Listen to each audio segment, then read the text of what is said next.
अस्सलाम वालेकुम, मैं हूं गुरुतलान आरिफ और आप देख रहे हैं प्रोग्राम नौ एनआरओ अब की बार। नाज़रीन, आज हम जिस शख्सियत की बात करने जा रहे हैं वो पाकिस्तान की बड़ी मशहूर व मारूफ अदाकारा हैं जो पाकिस्तानी फिल्म इंडस्ट्री में काफ़ी नाम कमा चुकी हैं और ड्रामा इंडस्ट्री में भी अपनी अदाकारी के जौहर दिखा चुकी हैं। नाज़रीन, वैसे तो वो हमेशा स्कैंडल्स में घिरी रहती हैं, लेकिन अपनी अंग्रेज़ी की वजह से कभी भी मीम्स मटीरियल प्रोवाइड करने से पीछे नहीं हटती। नाज़रीन, हम बात कर रहे हैं मीरा जी की, जो हमेशा से मसले मिसाइल का शिकार रहती हैं, स्पेशली अपने निकाह के हवाले से। और कल ही लाहौर सेशन कोर्ट ने मीरा जी की तकज़ीब निकाह की अपील मुस्तरद कर दी। एडिशनल सेशन जज मजहर हुसैन ने ट्रायल कोर्ट का फैसला दुरुस्त करार देते हुए ये फैसला सुनाया कि मीरा का निकाह बिल्कुल दुरुस्त है और वो अतीकुर रहमान की बीवी हैं। नाज़रीन, याद रहे कि मीरा ने फैमिली कोर्ट के फैसले के खिलाफ ये अपील दायर करवाई थी और फैमिली कोर्ट ने भी मीरा को अतीकुर रहमान की बीवी करार दिया था। आज प्रोग्राम में इसी हवाले से आपको आगाह करेंगे। नाज़रीन, जब हम मीरा का नाम सुनते हैं तो हमारे जहन में कैसी शख्सियत आती हैं जो कि स्कैंडल से घिरी हुई हैं, लेकिन उनकी अंग्रेज़ी इस कदर खूबसूरत है कि हर देखने वाला हंस हंस के लोटपोट हो जाता है और उनकी हर एक वीडियो सोशल मीडिया पे बड़ी वायरल जाती है। नाज़रीन, हम उनके बैकग्राउंड की बात करें तो मीरा 12 मई 1977 शेखुपुरा में पैदा हुई थी और इनका असल नाम इर्तिज़ा रुबाब है। नाज़रीन, का हम अगर कैरियर देखें तो बड़ा अच्छा रहा है हमेशा से। शुरू से उनकी जो फिल्में हैं बड़ी मकबूल हुई हैं। उन्होंने अपने कैरियर का बाकायदा आगाज़ 1995 में किया था और उन्होंने 1999 में जो फिल्म बनाई थी खिलौना, जिसकी वजह से उन्हें बड़ी शोहरत हासिल हुई थी और इस फिल्म की वजह से उन्हें एक अवार्ड से भी नवाजा गया था। फिल्म खिलौना के बाद उन्होंने एक और फिल्म बनाई थी जिसकी वजह से वो बड़ी लोगों में मशहूर व मकबूल हुई थी। लोगों को उनकी अदाकारी बड़ी उस फिल्म में पसंद आई थी और उस फिल्म में कामयाबी के वो झंडे गाड़े जिसकी वजह से मीरा जी को दूसरी बार भी बेहतरीन अदाकारी का अवार्ड मिला था। उसके बाद हम देखते हैं कि 2004 में मीरा ने एक फिल्म बनाई थी सलाखें, जिसकी वजह से उन्हें बैनुल अक़वामी सतह पर शोहरत हासिल हुई थी। फिर इसके साथ साथ वो अपने कैरियर का आगाज़ करती चली गई। उन्होंने काफ़ी फिल्म्स बनाई। फिर पाकिस्तान और भारत की मुश्तरका प्रोडक्शन में बनने वाली फिल्म नज़र में उन्होंने काम किया, जिसकी वजह से उन्होंने बाकायदा तौर पे बॉलीवुड में अपने कैरियर का आगाज़ किया। इसके अलावा 2014 में मीरा ने साइकोलॉजिकल फिल्म बनाई थी जिसका नाम था होटल और इस फिल्म में बेहतरीन कारकर्दगी की वजह से उन्हें दिल्ली में होने वाले तीसरे फिल्म फेस्टिवल में बेहतरीन अदाकारा के अवार्ड से नवाजा गया था। नाज़रीन, हम देखें तो मीरा ने फिल्म के अलावा ड्रामों में भी बड़ा काम किया है। उन्होंने PTV समेत दीगर प्राइवेट प्रोडक्शंस में काम किया है। उनके ड्रामे बड़े मशहूर हुए हैं, जिसमें सरे फहरिस्त ड्रामा है हुसन आरा कौन, जो कि उन्होंने 2010 में बनाया था, जो कि बहुत मशहूर हुआ था।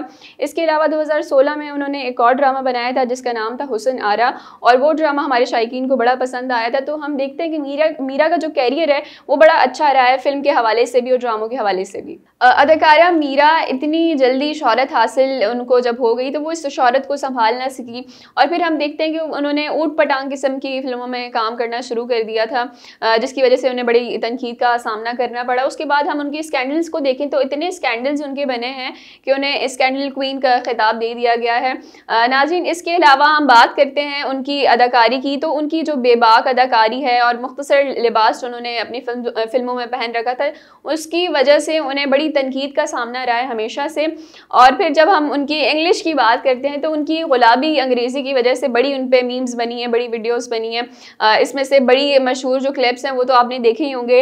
एक वो शो कर रही थी टीबू के साथ, जो कि फैशन फोटोग्राफर हैं और उनसे वो जो लफ्ज़ है फोटोग्राफर वो सही से प्रोनाउंस नहीं कर सक रही थी। इसके बाद हम बात करें एक शो में वो फैसल कुरैशी के साथ थी, तो ऑस्ट्रेलिया की स्पेलिंग वो जो है ओ से शुरू कर रही थी। तो नाज़रीन, हमें देखने को मिलता है कि उनकी ये जो इंग्लिश है स्कैंडल्स है इसकी वजह से हमेशा से जो है वो ट्रेंडिंग पे रही हैं। नाज़रीन, अगर हम मीरा के कैरियर, उनकी स्कैंडल्स और गुलाबी अंग्रेज़ी से हट के ज़रा उनकी पर्सनल लाइफ पे आएँ तो उनका ये जो निकाह है बड़ा कंट्रोवर्शियल रहा है हमेशा से।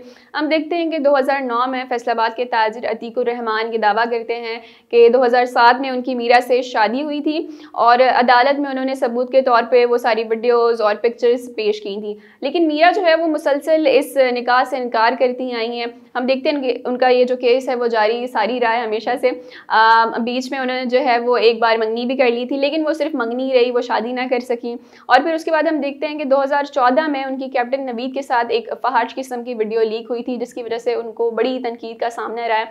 और लाहौर अदालत ने भी उन दोनों के खिलाफ अरेस्ट वारंट जारी किए थे, जिसके बाद वो कहती हैं कि ये जो वीडियो है फेक है और मेरा इससे कोई लेना देना नहीं है। लेकिन उसी साल नाजरीन ये इंकशाफ होता है कि मीरा ने कैप्टन नवीद से खुफिया शादी कर रखी है। जब मीरा के दूसरे निकाह की खबर मंजर आम पे आई तो उनके पहले शौहर ने लाहौर फैमिली कोर्ट से रुजू किया और उन्होंने शवाहिद के तौर पे हनीमून के पिक्चर्स और निकाह नामा अदालत में पेश किया था, जो कि उस अदालत ने 2018 में दुरुस्त करार दिया और मीरा को अतीकुर रहमान की अहलिया करार दिया था। लेकिन मीरा जो कि हमेशा से इस फैसले से इनकार करती आई हैं, वो इस निकाह से इनकार करती आई हैं, इस बार भी उन्होंने इस कोर्ट के फैसले से भी इनकार किया। उन्होंने फैमिली कोर्ट के फैसले के खिलाफ सेशन कोर्ट में अपील दायर की और उनकी वो अपील भी मुस्तरद कर दी गई और उन्हें अतीकुर रहमान की अहलिया करार दिया गया। अब देखना ये है कि मीरा जो है वो आगे क्या करती हैं, इस फैसले को मानती हैं या फिर इस फैसले के खिलाफ जाके किसी और कोर्ट में अपील दायर करती हैं। नाज़रीन, अगर हम मीरा के अलावा दीगर एक्ट्रेसेस की बात करें, जैसे रेशम है, हमारे पास रीमा खान है, क्योंकि इन तीनों का बैकग्राउंड सेम है, तीनों रेड लाइट एरिया से बिलोंग करती हैं। लेकिन हम देखें तो मीरा को जब बहुत जल्दी शोहरत हासिल होगी तो वो ऊट पटांग किस्म की फिल्मों में उन्होंने काम करना शुरू कर दिया। हम जब इनके कैरियर पे आते हैं देखते हैं कि इन तीनों ने अपने कैरियर का आगाज़ भी बिल्कुल साथ साथ किया था। एक वक्त ऐसा था कि इन तीनों की फिल्मों में जो है वो कंपटीशन हुआ करता था कि किसकी फिल्म ज़्यादा मकबूल होगी, किसको ज़्यादा अवार्ड से नवाजा जाएगा और किसकी एक्टिंग ज़्यादा अच्छी होती है। लेकिन जब हम देखते हैं तो मीरा जो है वो दूसरी साइड पे निकल गई थी, ऊट पटांग किस्म की हरकतें करना, मुख्तसर लिबास और तनकीद का निशाना वो बनती रही हैं। जबकि हम रीमा और रेशम की बात करें तो उन्होंने ना सिर्फ अपनी फिल्म सिलेक्शन पे ध्यान दिया, अच्छी फिल्मों पे ध्यान दिया, बल्कि अपनी शख्सियत पे ध्यान दिया, ख़ुद को बेहतर बनाया और हर लिहाज से उन्होंने जो है वो मीरा से ख़ुद को अच्छा अदाकार साबित करने की हमेशा से वो कोशिश करती रही हैं। नाज़रीन, अगर हम अदाकारा मीरा के मुकाबले में अदाकारा रीमा की बात करें तो रीमा ना सिर्फ फिल्मों में अच्छी फिल्मों का इंतखाब करती रही हैं, बल्कि अपनी ज़ाती ज़िंदगी में भी निकाह के लिए एक बावकार शख्सियत का उन्होंने इंतखाब किया, डॉक्टर शहाब तारिक, जो कि अमेरिका में कार्डियोलॉजिस्ट हैं। हम देखते हैं कि वो कितनी अच्छी ज़िंदगी अब गुजार रही हैं। इसके बरक्स अगर हम रीमा की बात करें तो वो आज भी स्कैंडल्स का शिकार हैं। उनकी जो निकाह की खबरें वो मीडिया में उछल रही हैं। रीमा जो है वो बड़ी अच्छी ज़िंदगी गुजार रही हैं। हम देखते हैं कि वो किसी भी अवार्ड शो में जाती हैं या कहीं भी जाती हैं, बड़ी तमीज़ से जाती हैं, बड़ा खुश इखलाकी से वो बात करती हैं, उनकी लफ्ज़ों में बड़ी नरम मिजाजी होती है। जबकि मीरा साहिबा जो है वो कोई एक लफ्ज़ भी गलत कह दें तो वो फ़ौरन से उनकी मीम्स बनना शुरू हो जाती हैं। तो रीमा ने हमेशा से ख़ुद को स्कैंडल से बचा के रखा है। नाज़रीन, अगर हम मीरा की ज़िंदगी को देखें तो ये चीज़ सीखने को मिलती है कि कभी भी वक्ती तौर पे सस्ती शोहरत हासिल करने के लिए ऊट पटांग किस्म की हरकतें नहीं करनी चाहिए, उनसे गुरेज करना चाहिए।